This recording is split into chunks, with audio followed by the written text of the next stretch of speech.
होने देख आनंदी कहाँ बिया भाई, होने ते देख, ए तेहू देखे भाई होने कहाँ बिया आनंदी।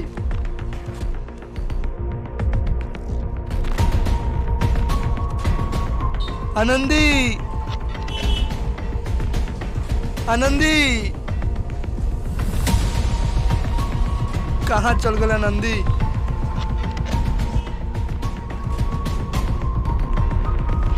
होने देखला सब भाई आनंदी। भैया आनंदी कहीं ना मिलल।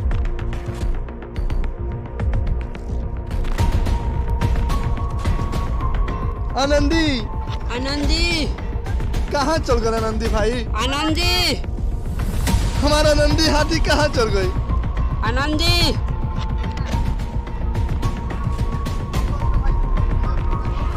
भैया अपन हाथी कहीं नहीं खेलो को चले का पिलवान चाचा के लगे।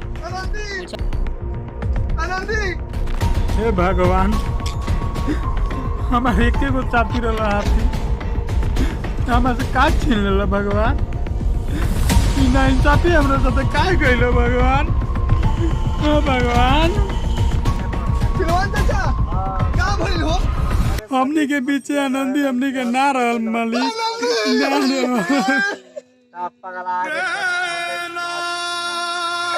पिलवान चाचा तू का कइलो। हमनी के आनंदी के तू काहे साथ छोड़ देला पिलवान चाचा। क्या करे मालिक अब हो जाएगी कोई पिलवान चाचा तू बताओ। हो जाएगी हे मालिक हमारा हाथी अब तारा जी में चले रहे पिलवान चाचा। वही भी तो हम पगला गए बनी है मालिक। हमारा नंदी कहाँ चल गई। सफा मन दुखित बा कितना दिन पहला हो नंदी हमरा के छोड़ के साथी के लगे अब रोता नहीं गावता नहीं अब हो जाएगी। ना पिलवान चाचा हमारा आनंदी के कुछ नहीं कर सकता। हमारा आनंदी हाथी के कुछ नहीं कर सकता चाचा। अब रौरे विचार करे के बा हे मालिक। कहाँ कोई ना तू बताओ। कोई जहर खिया देलक रौरा लोग देले रही कौन खिया देलक हमरा आनंदी के। हो जाएगी अब का करे मो कौन खिया देलक आनंदी के हमरा बम। भगवान हो जाएगी जब भी हमरा आनंदी के बम खिया के मरने बानू ओकरा के जिंदा मत छोड़ियो भगवान, जिंदा मत छोड़ियो आनंदी। भगवान को छोड़ देले हो जाएगी। भैया भैया हमरा आनंदी चाहिए भैया। हमारा आनंदी का हो गइल बा। से कोनो फायदा नहीं है मालिक। अब विचार ये कर लो कि हाथी चुनाव हमारा आनंदी अरे लोग यार मत कहे पर लगे इतना यार काहे दुखी। बाबू चुप हो जा बाबू चुप हो जा। हमारा आनंदी के पिलवान चाचा का जाने कहाँ भेज देला ना। बाबू चाचा चुप चुप हो जा। हमारा आनंदी क्या हो गइल मालिक।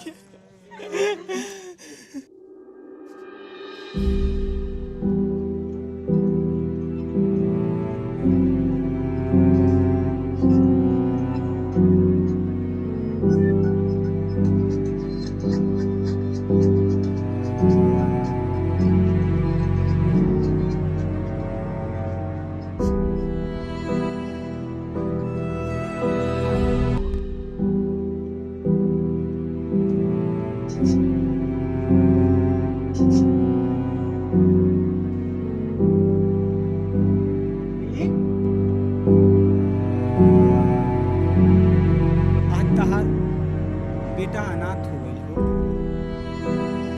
ना पूछ काहे। तू सब जानत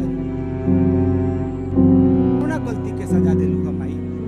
तू ही बता दरवाजा पर सुन ले बानी जे भी शीश नवावेला ओकरा मन वांछित फल मिल जाला।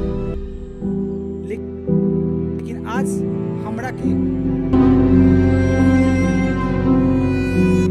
तू तो जानत रह कि ये समाज में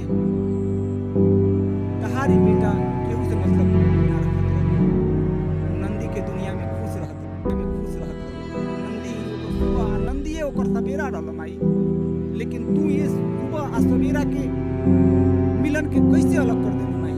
अब बताओ तू कि हम कौना आसरा से जी केकरा साथे अपन जिंदगी बिताई। कहीं से आवत रही नंदी लौकत रहा, हमरा मन के बोझ खत्म हो जात रहा। नंदी के पूछ हिलावल, नंदी के कान से हिलावल, नंदी के सूंड से हमरा गला में लगा ले लागत रहे कि हमार दोस्त ही है, लागत रहे कि हमारे एगो जीवन साथी ही है, लागत रहे कि हमरा सुख दुख के सही मार्गदर्शक ही है। बताओ माई, जे किनौना काम कइले बा का ओकरा सजा ना मिले के चाही। हम सुनले रही कि एगो लइका जानवर में कोनो फर्क ना होला माई। जे में एगो लइका के प्यार से बुलावल जाई, घर के दुश्मनी के दरार के तूर के ओकरा लगे चल जाला। ठीक वही न एगो जानवर जौन होला अनबोलता पशु कहल जाला नु, लेकिन ओकरा के जब प्यार से बुलाएम उ अनबोलता पशु ओकरा लगे चलावेला। का हमरा नंदी के यह कसूर रहे कि मानव के सयानी दुनिया में अपन भूख के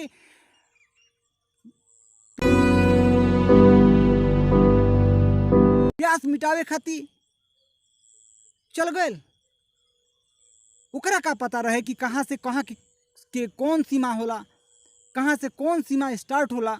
ना माई ना, उस सीमा के बंधन ना जानत रहे। लेकिन ऐसा मानव सीमा के बंधन में आज हमरा नंदी के ख़त्म कर देहल।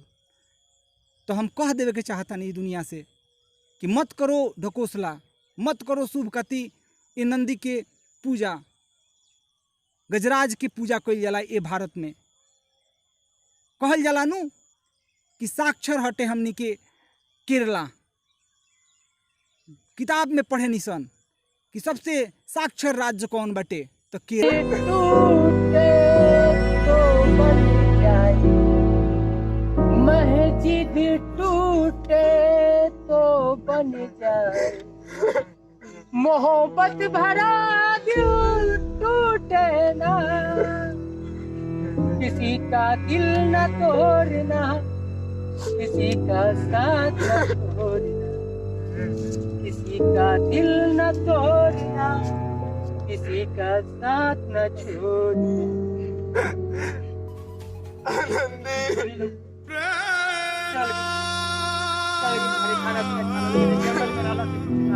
हमारा नंदी चाचा ले आता चाचा। चलो लेकिन भाई, चलो लेकिन उठा बाबू, उठा लेकिन। मोहब्बत भरा दिल टूटे ना, किसी का दिल न तोड़ना,